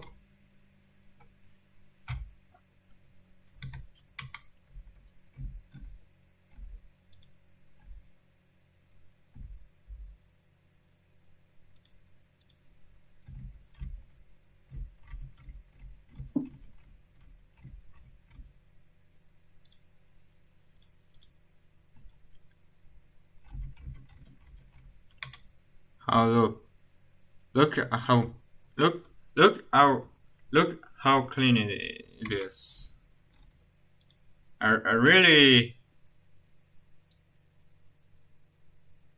enjoy it. I really enjoy it. It's so fucking amazing, right?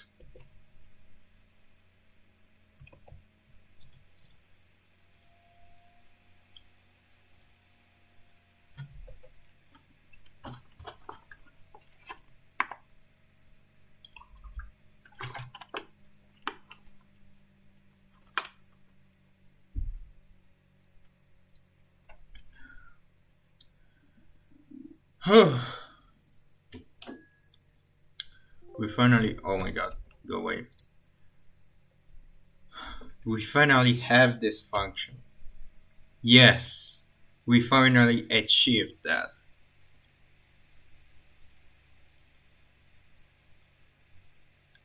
We have it. And I know, I learned the hardest method. There is actually the Gaussian elimination. It's just pretty cool, right? But the Gaussian elimination is for, when you want to write it by hand. You write the calculation by hand, and you just, you just check you just view the metrics. Like you don't have to create an algorithm for it. Like we did here. Like when you solve for the inverse of a matrix, you can actually view the matrix and know by your eyes, like see the matrix and do operations. Luckily, we have this, so it's not an issue.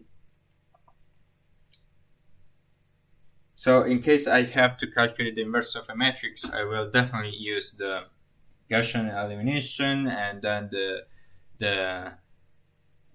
I will transform it. I will, put or yeah, I will transform it to this row echelon form,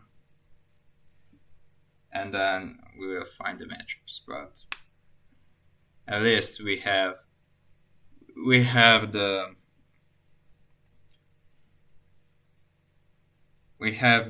fucking function that does it for us in C.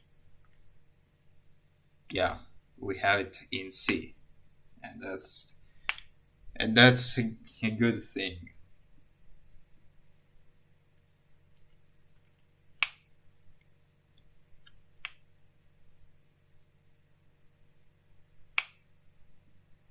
Isn't that cool? I think it is.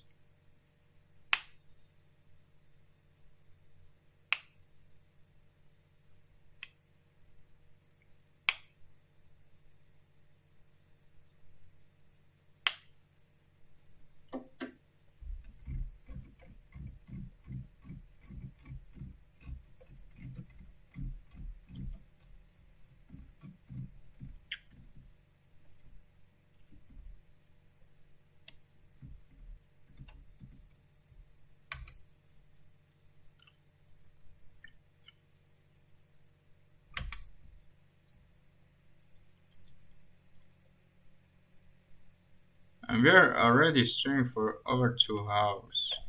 Wow.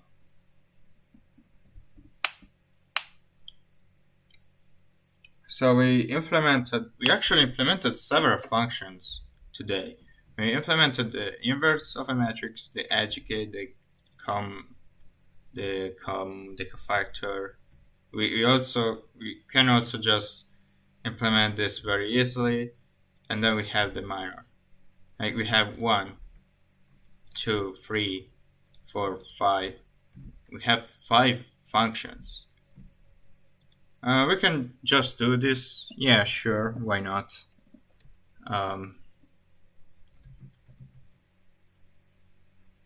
We can do that really easily.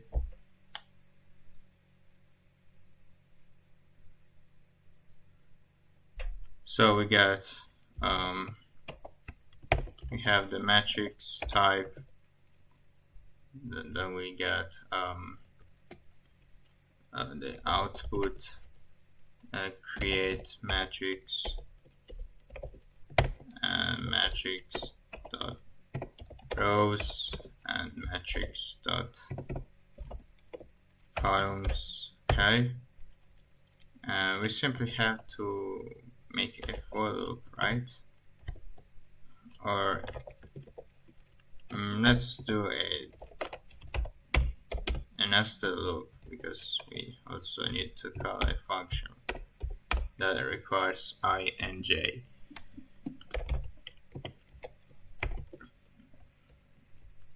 This dot rows, and then we have this part. Then we copy this and paste it right here. Then we get the math value of out I and j is the minor of the matrix I and j, and we simply just forgot to rename this, and we simply return out. So how cool is this? So with this matrix we find the, like, this actually returns the minors of a specific matrix. That can be cool, right? It's basically the same thing we did here. Like I just could copy this and paste it right here without this multiplication laterally. Like I didn't follow the this part. I just rewrite it from scratch. So that means that it works like this. And we can also wait. What? Why do we? Huh? What the hell? What? Why do we have this error? We can also remove this message. This is deprecated. Okay. We just have to compute these two functions, but I'm not gonna do it today. Okay. But look, we have many things already. Isn't that cool? Isn't it?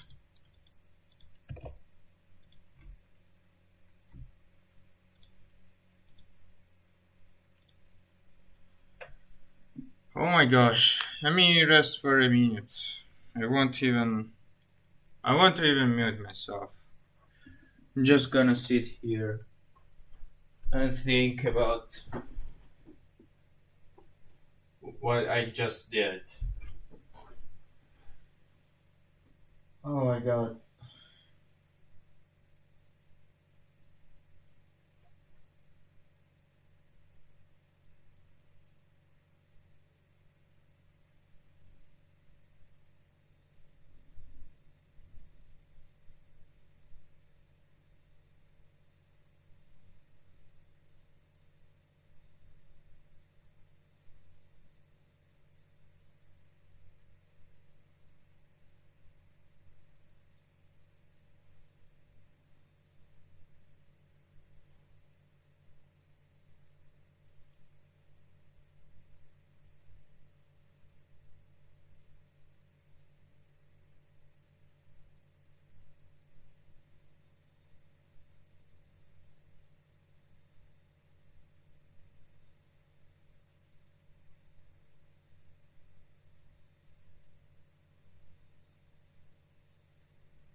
Okay.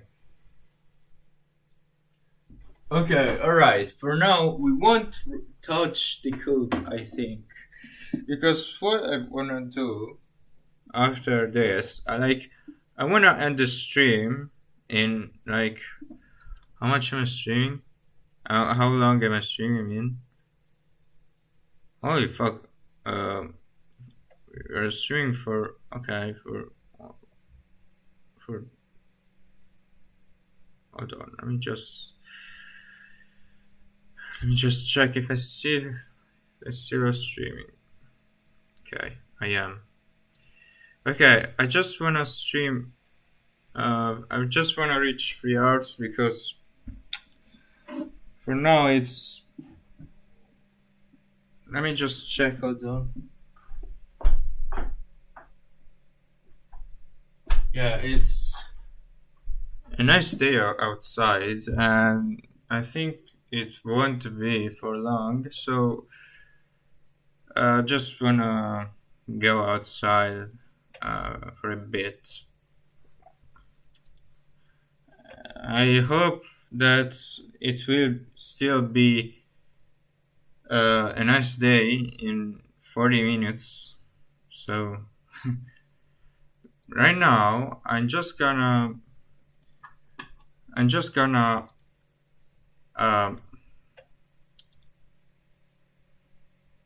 watch this video, okay? We watch this video about the Kramer's rule, okay? Because I absolutely have no idea what that is. I actually have some ideas. Like, I know there is this Kramer's algorithm to solve linear equations, a system of linear equations, but I don't know exactly what that is. So let's watch this video, okay? And I will rewatch this three later. I won't follow this. Like, I already watched this two, and I just started watching this, but I watch this later. I think this is way important. This is way more important. If this requires the knowledge of one of these two or both, well, we will also watch these two. So let's jump into the video.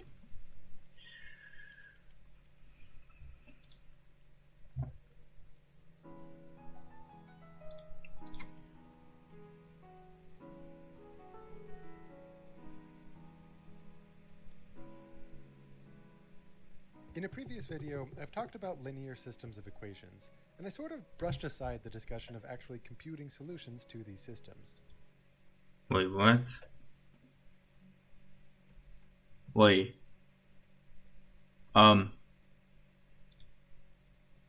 This is a 2019 video, okay?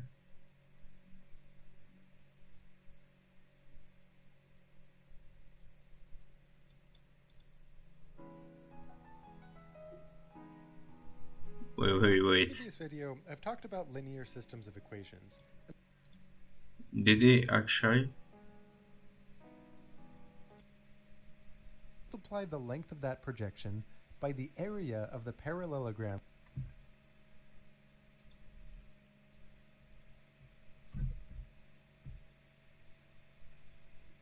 Oh my fucking god! I have to rewatch everything. I've talked about linear systems of equations, and I sort of brushed aside the discussion of actually computing solutions to these systems. Yeah, he talked about it, but not in the previous video actually, but in previous chapters, okay? In a previous video, I've talked about linear systems of equations, and I sort of brushed aside the discussion of actually computing solutions to these systems. Sorry, I'm dumb. It's not in the previous video, it's in a previous video. Okay. There is difference. Okay, I'm sorry. Systems. And while it's true, okay, no. In a previous video, I've talked about linear systems of equations, and I sort of brushed aside the discussion of actually computing solutions to these systems. And while it's true that the number crunching is typically something we leave to the computers, digging into some of these computational methods is a good litmus test for whether or not you actually understand what's going on, since that's really where the rubber meets the road. Here, I want to describe the geometry behind a certain method for computing solutions to these systems, known as Cramer's rule. The relevant background here is understanding determinants, a little bit of dot products, and of course linear systems of equations. So be sure to watch the relevant videos on those topics if you're unfamiliar or rusty. But first, oh god, I have to watch the other videos.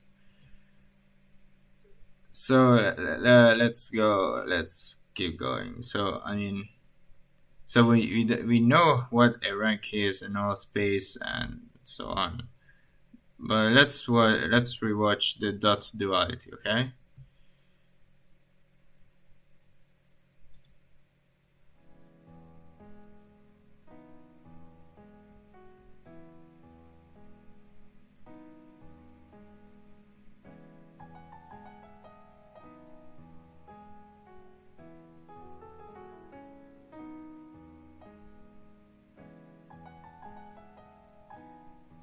Traditionally, dot products are something that's introduced really early on in a linear algebra course, typically right at the start, so it might seem strange that I've pushed them back this far in the series.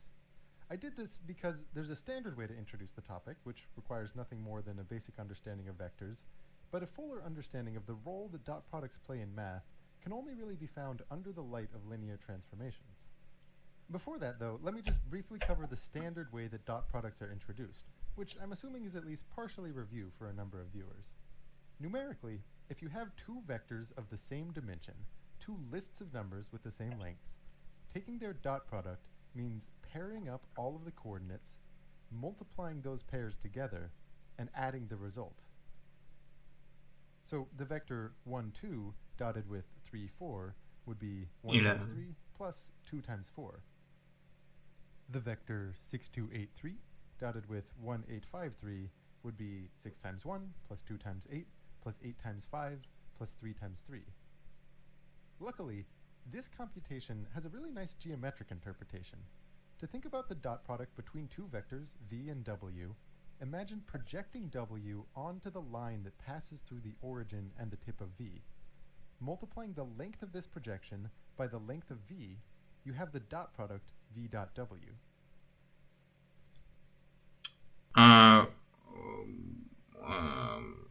So it is this times this. Except when this projection of w is pointing in the opposite direction from v, that dot product will actually be negative. So when two vectors are generally pointing in the same direction, their dot product is positive. When they're perpendicular, meaning the projection of one onto the other is the zero vector, their dot product is 0. And if they point in generally the opposite direction, their dot product is negative. Now, this interpretation is weirdly asymmetric. It treats the two vectors very differently. So when I first learned this, I was surprised that order doesn't matter. You could instead project v onto w, multiply the length of the projected v by the length of w, and get the same result. I mean, doesn't that feel like a really different process? Wait. Interpretation is weirdly asymmetric. It treats the two vectors very differently. So when I first learned this, I was surprised that order doesn't matter. Wait, hold on. Let me just... Dot product will actually be negative. So when two vectors are generally pointing in the same direction, their dot product is positive. When they're perpendicular, meaning the projection of one onto the other is the zero vector, their dot product is 0. And if they point in generally the opposite direction, their dot product is negative. Now, this interpretation is weirdly asymmetric. It treats the two vectors very differently. So when I first learned this, I was surprised that order doesn't matter. You could instead project v onto w, multiply the length of the projected v by the length of w, and get the same result. I mean, doesn't that feel like a really different process? Yeah. Here's the intuition for why order doesn't matter. If v and w happened to have the same length, we could leverage some symmetry. Since projecting w onto v, then multiplying the length of that projection by the length of v, is a complete mirror image of projecting v onto w, then multiplying the length of that projection by the length of w. Now, if you scale one of them, say v by some constant like 2, so that they don't have equal length, the symmetry is broken. But let's think through how to interpret the dot product between this new vector, 2 times v, and w. If you think of w as getting 2v dot w will be exactly twice the dot product v dot w. This is because when you scale v by 2, it doesn't change the length of the projection of w that you're projecting onto. But on the other hand, let's say you were thinking, well, in that case, the length of the projection is the thing that gets scaled when we multiply v by 2, but the length of the vector that you're projecting onto stays constant. So the overall effect is still to just double the dot product. So even though symmetry is broken in this case, the effect that this scaling has on the value of the dot product is the same under both interpretations. There's also one other big question that confused me when I first learned this stuff. Why on earth does this numerical process of matching coordinates, multiplying pairs, and adding them together have anything to do with projection? Well, to give a satisfactory answer, and also to do full justice to the significance of the dot product, we need to unearth something a little bit deeper going on here, which often goes by the name duality. But before getting into that, I need to spend some time talking about linear transformations from multiple dimensions to one dimension, which is just the number line.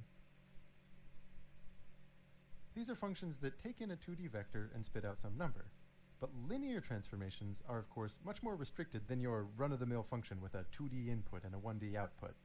As with transformations in higher dimensions, like the ones I talked about in Chapter 3, there are some formal properties that make these functions linear, but I'm going to purposefully ignore those here so as to not distract from our end goal, and instead focus on a certain visual property that's equivalent to all the formal stuff.